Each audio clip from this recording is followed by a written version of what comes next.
Okay,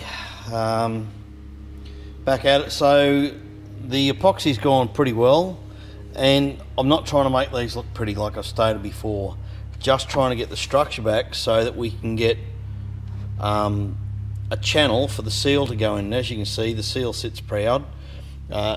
This one here was more intact than the front one, and these seals you have to really press them in, but the idea was to recreate the channel, which was completely broken. I don't know if you remember, that was just totally smashed. I've had to manufacture that piece, and again, add for that metal set. Let's pull some tape off here. You can see I've actually created that whole end piece of the, I want the tape will come off, but the whole end piece of this shroud, if, as you were. Now, I could go to the length of doing that again, smooth it over, blah, blah, blah.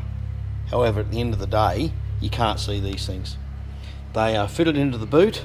The lenses sit on top of here, you know, and what I'm going to do now is just build it up. Actually, I'm not going to build it up because I'm already happy. I've just realised we're good. Those threads will be long enough to go through the frame on the car, and we've got a full set of nuts here to pick it up. So that's actually a job done. I've just realised, light bulb moment. So what I'll do now is paint them. So I'll mask off these little reverse lights. Now I don't actually know why that little window's in there. I'll have to have a think about that, because it's probably just a reflector. It's probably just a reflector. Not really sure, to be honest with you. But I'll mask it off both sides carefully so it doesn't get painted. And I'm just going to paint the inside of that an aluminium silver colour, doesn't matter. I'm not going to smooth it off in there. There's no need, because this is just to reflect, you know, what the lenses put out. Effectively, wherever it sits. I'm trying to remember now, I can't remember. It doesn't really matter at this point. But, you know, you're getting the idea. Lens sits over there, and there's a whole lot of pieces to the lenses, but you can't see that through the lens, so it just doesn't matter. So as long as it's silver and provides that reflection for the light, but effectively we've got our structure back. So all these cracks, I've just hit with the metal set and rebuilt whole areas like that. That was just pieces missing. You know, this one was in a lot better nick, and it's nice and strong, and I'll be able to recreate the channel. Bought myself a Dremel. There we go. Bought that yesterday. I've had a little cheapy version of one of those things. That's the new battery power. Well, I don't know if it's new, but battery powered jobby. Great bit. I like that. The other one, the chuck went on it, and what I'm liking about the Dremel already is I do it up finger tight, and I've already used a cut-off wheel to cut one of the bolts, one of these bolts short, and it was tight enough at flat out, and flat out looks like this.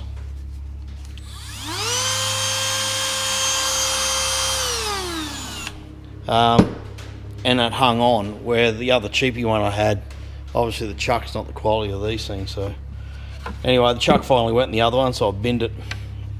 But it was cheap, and it served me for many years. Okay, so that's good. I'm gonna go ahead and paint these now. I really cannot be bothered. I've given that a sand, so it's basically structured. But you know, these things have taken up more hours than I care to mention. Little finicky things for something that you can't see in the boot. The GXL had a carpet shroud over these things anyway, which I'm going to refit. So there's nothing to see here. We'll just finish this off, and then we'll get on to making the rubber frames and get them out to a panel beater on Monday, hopefully. All right, cool. All right, that'll do for now until I can acquire a better set of these tail lights. Look, they're not too bad. They've come up pretty good, really, but I know the faults in them. Take out to this one. Don't throw hardware out. The studs that I've put in here to go through the wall in the car are actually oops, sorry, these ones here, got out of a TV wall mount kit because they're the right metric thread. And all I've done is once I've repaired these holes, had to rebuild this hole, this hole, this hole, that hole, completely remanufacture that with the epoxy, dug that channel back out for the seal to sit in. So that all works fine now. Here's a seal I prepared earlier. If I put it in the right way, that'll be even better. And so, like I said, recreating that channel, so then A, the seal is retained properly, B, you're getting a good seal against the car. I probably will run body sealant as well on this surface when I install them into the car, just as an added backup, because I intend on driving the thing, which means it's going to see weather, which means it's going to have all the same potential risks of getting water into where it shouldn't go. That said, I've buried this stuff in that much corrosion protection, it should be okay. Righto. I'm going to guess that it was envisaged that these don't ever get replaced. This is the factory manual. There's a depiction of where this seal goes. That's the opposite side. I guess you can just mirror reverse them.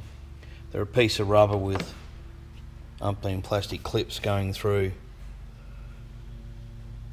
all those holes there, although I don't know if the book's depicting that, unsure. But at the end of the day, I can't find it in here. Which sort of suggests that they didn't plan to ever replace them. So I think I'm just going to have to make some. I've got some rubber sheeting. I guess we'll have a crack. Same with these ones. I mean, you could probably put them back at a pinch. So they seal sort of up against the actual fender. So inside the wheel well. Obviously not an exact science, like modern cars are a lot better. But, you know, they've got their place. Staples, nice. I'd replace that with rivets and washers, I think. Yeah. Well, it's one of those things, gonna do it right, so I guess I'll have a bit more research around on the net, but I'm yet to come up with anything. I could be wrong, I could be looking in the wrong spot, but the answer at the moment is unlikely. So I might ring the panel beater and see what he knows. Right, just been playing around with these staples. Quite a painful little exercise. I was cutting them off, so bending them up, sorry, side cutters, bending them up individually, and then knocking them with a pin punch. But I thought I'll just have a go at one that's, once I've straightened it with a pin punch, and yep, that's enough. Now we can get a screwdriver in, and should be able to leave the little suckers out, like so. So that's what I'm doing with these things. I don't know what the hell for to think with this, but anyway, it's always the little things become the biggest pain. But anyway, so you can see, yep, that'll come out, blah blah blah. I need my other hand back. One day I'll get a better filming technique, probably not. So I've made that one up. I can't remember where these go, to be honest with you. I think these go down on the lower, and I'm missing a clip, lower front fender, I think. So I'll take them to go. I'll do actually a bit of filming of just how effective this little sandblaster is. So again, this is the little one from Super Cheap. I just thought to point out this as well. I got lucky, I had an old pod filter sitting in stock. And so for ventilation of the cabinet, even though it's sucking because I've got the vacuum cleaner on, you should filter it because you will get backspill out of that. You want to minimise dust. You can't help it, around a sandblaster you're going to get dust. The other thing is I thought I'd film now because I've just replaced the second bag, and once again it had burst. And I should have known better. As soon as I seen the screen really dirtying up quickly, I should have known the bag's buggered, need a new one. Sure enough, it had burst, therefore it was clogging the filter. Nightmare, don't want to do that. I'm going to have to buy a new filter. I cleaned this one out. Not really meant to, but it's worked. I'll just go and buy another one soon. So I'll just whack the vacuum cleaner on. The compressor won't need to run for a bit, so it's 110 litres, so it's got a fair bit. So just to keep the noise down. So these are just, like I said, the wheel well panels. I think you can probably see that. Yeah, I think we can.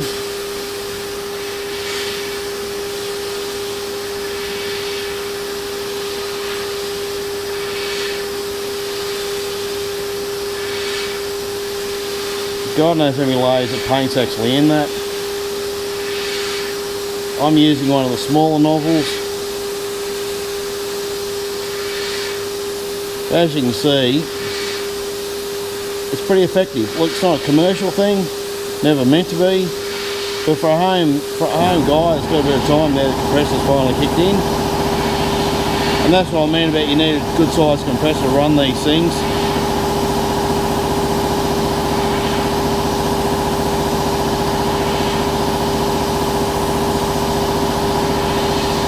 Anyway, you get the picture.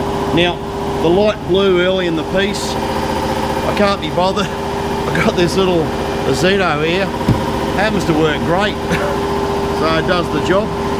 So anyway, that's just a little thing on that. So a couple of tips: keep your bag clean. You don't have to use a pod filler. It's got luck out to have that, but a rag zip tied around would probably do the same thing. You know, just to keep the dust down. And get the biggest compressor you can. I got that for under $1,000, that thing. That was even made in Australia. I think Chinese components, but that's 19 cubic foot a minute, that one. And you know, it's just up to speed, and that's all. Really should have a bigger one, but it's doing the job for me. What do you think, Matilda? Hey, you're a good baby, aren't you? You think it's a good compressor? All right. All the supervisors have rocked up. All right, I'll carry on. Okay, so just showing you how we do a lock wire, I suppose. These are lock wire pliers. You see them around now. I mean, they're an old tool. Gee, I bought that set in the 80s. That's how I come out. I bought that many sets of these things over my life, I can't tell you.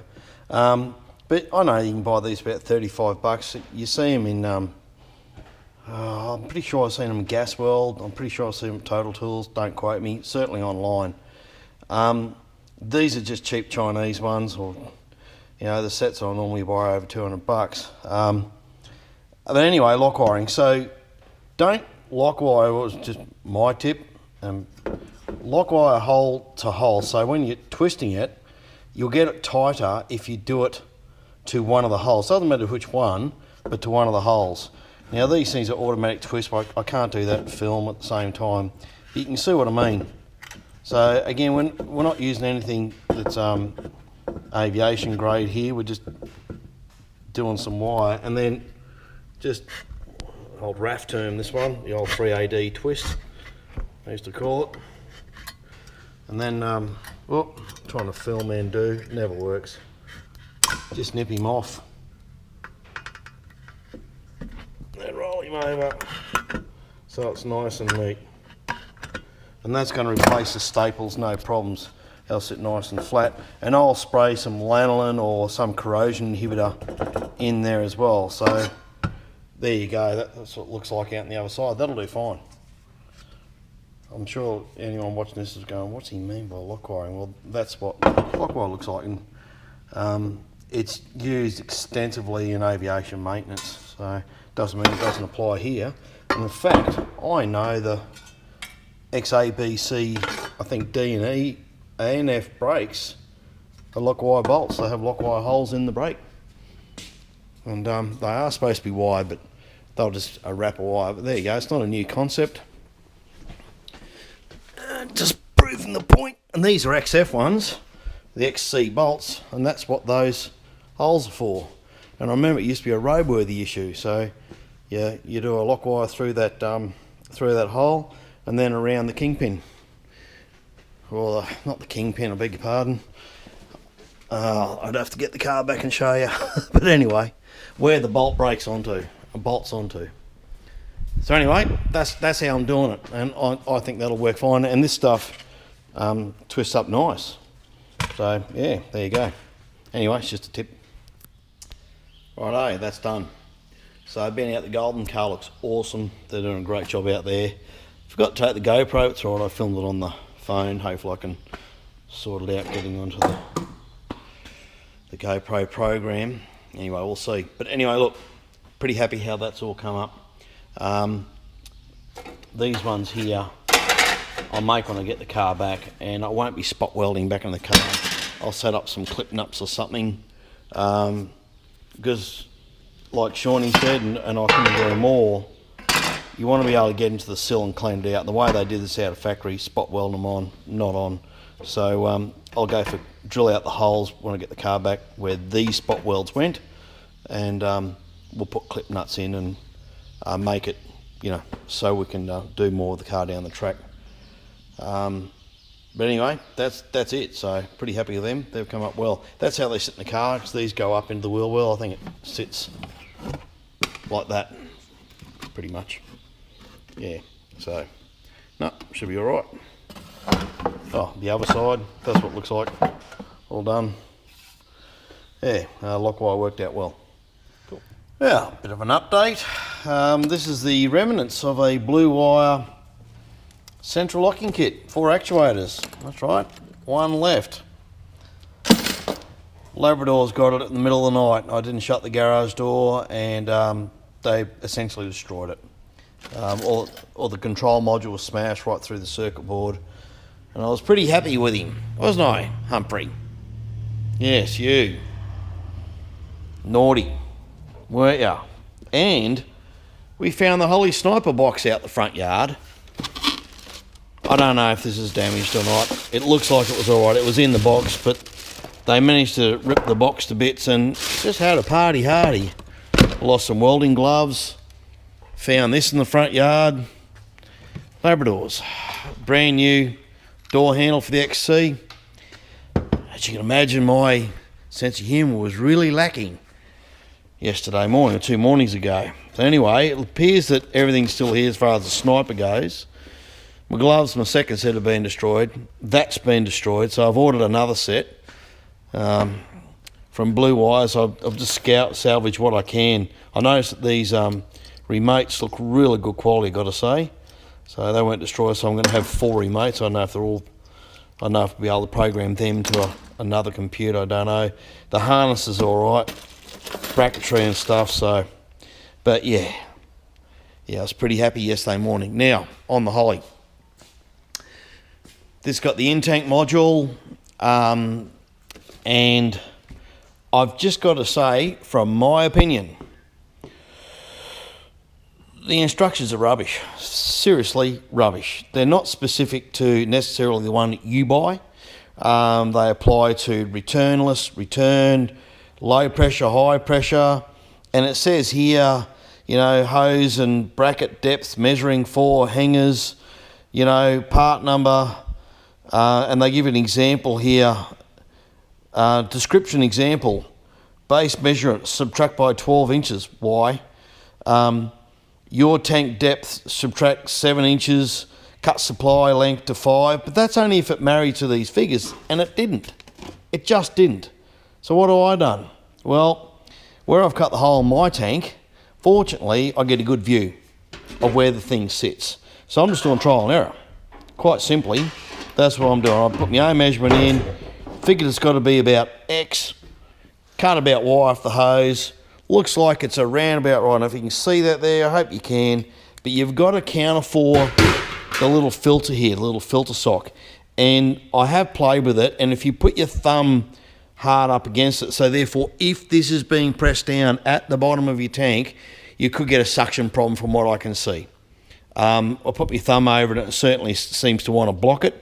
So I'm going to cut another 5mm off just to make sure that this thing's not being compressed. I don't want this compressed down the bottom of the tank, so we don't get a hole there. And unfortunately, where I've cut the hole, which is really, for me, it was the only spot, there's a bloody rib down there. So in my mind, you want it as low as you can get it, but you don't want pressure on that either. So it's a bit of a compromise. You want to get as much fuel out of it as you possibly can. Look, it'll be what it will be.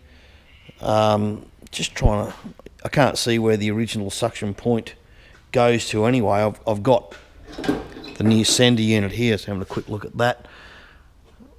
That goes down, oh yeah, into the float. Oh, there you go. I did not know that. Who knew? All right, well, I'd say I'm going to get as much as I can get out of the float anyway. So, if the float's saying quarter of a tank, and we should have quarter of a suckable tank back out. So I'll have a look at that and just see. Actually, while I'm at it, dogs are going nuts. Quite a finicky thing to get out, by the way. This is a brand new rare spares item. It's finicky to get in, and it's finicky to get out, and you don't want to bend the bloody thing. Maybe I won't get it out.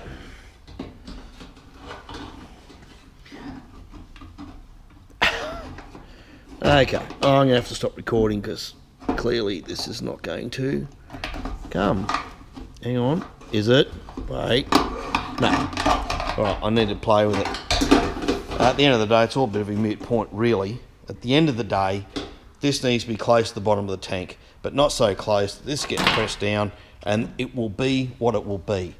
So, just look at it effectively shoved together. That's the bracket, and it talks about cutting that bracket as well with the same sort of chart. I deal in charts in my work. I'm sorry, Holly, it's junk.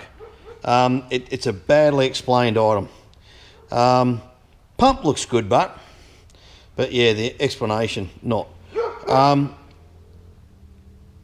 So I'm just going to take a little bit more off this, like I said, just so we're not pressing that up against, and install it.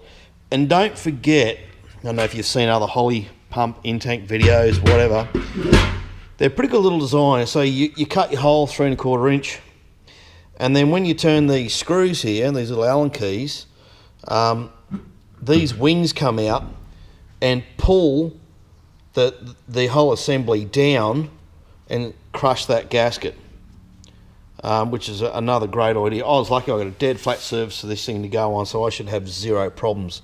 So I need to compensate for that as well, because I'm going to guess, that's a centimetre, pretty much, 11 mil actually. It'll probably crush down half of that, so 5. So I'll probably, actually, when I think about it, I'm going to take another centimetre off, because it's going to squeeze down another 5 mil, and I want 5 mil off anyway. So that's what I'm going to do. Holly might go hate away and void my warranty, whatever, don't care. That's how I'm doing it. That graph just made no sense at all. So I'll get that done, and we'll have a look at the final install. And just a note, all I know is the way to tell it's returnless is that doesn't have a thread.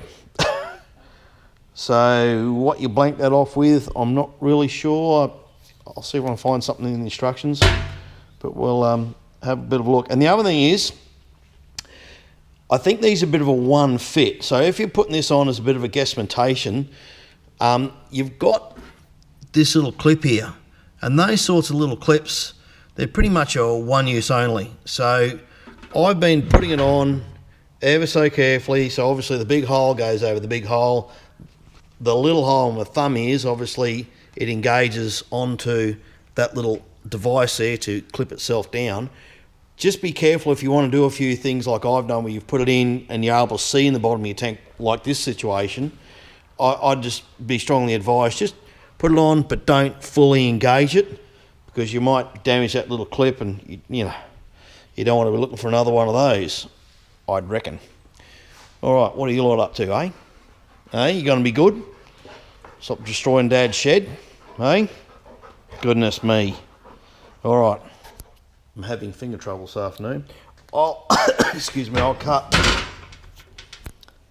another centimetre or half centimetre, probably a centimetre off that stalk, and probably that'll correlate to another 2 off this, which will mean I did sort of guesstimate, take my own measurements, that I'd have to take what I come up with. Can't remember now. 4 10/16 of an inch. And I went, no, that didn't make any sense. So, look, I think it was about 2 inches I come up with. And it's fundamentally about what we're going to take off this thing. Just have a look at it. Yeah, we're at about 2, so about 2.5. About 2.5. And that'll get us around about right. But at the end of the day, it's a good looking bit of kit. I reckon that just looks fantastic. And I should have enough real estate here in the car to be able to put the fittings in. However, doesn't matter. Holley have done a great job with this thing. So you can undo these and turn your pump to where you need it if you've got problems with your fittings. Too easy. And I was just having a look at this, the new Sendy, and obviously your suction lines here. Well, I guess I'm